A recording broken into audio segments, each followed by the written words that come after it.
तेबे एप्रिल मास 9 तारिख गुरुवार अर्थात आज संध्या सुधा राज्यर 5टी जिलागुड़ी को ऑरेंज वार्निंग आउ बाकी 25टी जिलागुड़ी को येलो वार्निंग जारी कला भुवनेश्वर स्थित आंचलिक पाणीपाग विज्ञान केन्द्र। तेबे आसंतु नजर पकईबा आसंता 24 घंटा मध्य राज्यर जो सबू 5टी जिलागुड़ी को ऑरेंज वार्निंग जारी करा जाइथिबा जिलागुड़िकरे प्रबल वर्षा सहित पवन घंटा प्रति 50 ରୁ 60 किलोमीटर पर्यंत पवन बहिब।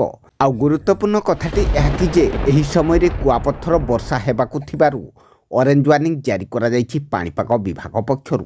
आउ बाकी 25टी जिलागुड़िकरे प्रबल वर्षा सहित घड़घड़ी बिजुली सहित पवन बहिब, जार बेग घंटा प्रति 30 ରୁ 40 किलोमीटर पर्यंत रहिबाकु थिबारु येलो वार्निंग जारी करछि पाणीपाग विभाग।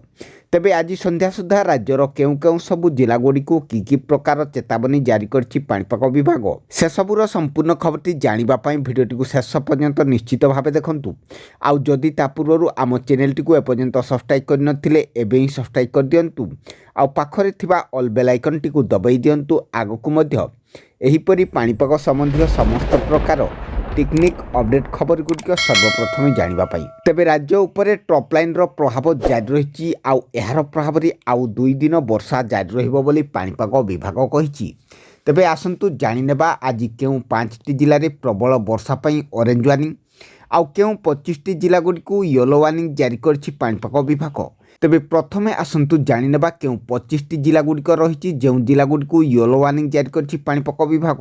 आउ उक्त जिल्ला गुड़िक मध्यरु केन्द्रापड़ा, जगतसिंहपुर, कटक, पुरी, खोर्धा, ढेंकानाल, अनुगुल, देवगढ़, सुंदरगढ़, झारसुगुड़ा, बरगढ़, सम्बलपुर, सोनपुर, बौद्ध, नयागढ़, बलांगीर, नुआपड़ा, कंधमाल, कलाहांडी, गंजाम, गजपति, रायगड़ा, नवरंगपुर, कोरापुट एवं मालकानगिरी रहितबा बेले आउ वर्तमान आसंतु जानि नेबा केउ 5टी जिल्ला गुड़िकरे प्रबल वर्षा सहित कुआपत्थर वर्षा हेबाकु थिबा जिलागुड़िक हेउछि भद्रक, जाजपुर, केन्दुझर, मयूरभंज एवं बालेश्वर रहिअछि।